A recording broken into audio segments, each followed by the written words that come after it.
യേശു പത്രോസിനോട് പറഞ്ഞു, നീ ചൂണ്ടലിട്ട് ഒരു മീനെ പിടിക്കണം.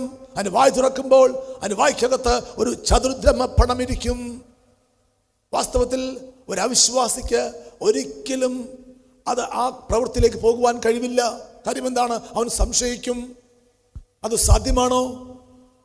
ഞാൻ ചൂണ്ടലിടുമ്പോൾ തന്നെ ആ മീൻ കൊത്തണമെന്നുണ്ടോ? ഞാൻ പിടിക്കുന്ന മീനിന്റെ വായിൽ തന്നെ ആ പണം ഇരിക്കണമെന്നുണ്ടോ? അതേത് സമയത്തായിരിക്കണം? എപ്പോഴാണ് സാധ്യമാകുന്നത്? ഒരുപാട് സംശയങ്ങളും ഒരുപാട് അവിശ്വാസങ്ങളും ഒരു അവിശ്വാസിക്ക് വന്നേക്കാം. എന്നാൽ പത്രോസ് വിശ്വാസത്തോടെ പോയി ചൂണ്ടലിടുവാനിടയായി. അതിന്റെ അർത്ഥം എന്താണ്? നീ വിശ്വാസത്തിന്റെ പ്രവർത്തികളെ ചെയ്യണം. യേശു താല്പര്യപ്പെട്ടത്, യേശു വിശ്വാസമുള്ളവൻ വിശ്വാസത്തിന്റെ പ്രവർത്തികളെ ചെയ്യണം. യേശു എന്തെങ്കിലും വാക്കു പറഞ്ഞുവെങ്കിൽ അത് സംഭവിക്കും എന്ന വിശ്വാസത്തോട്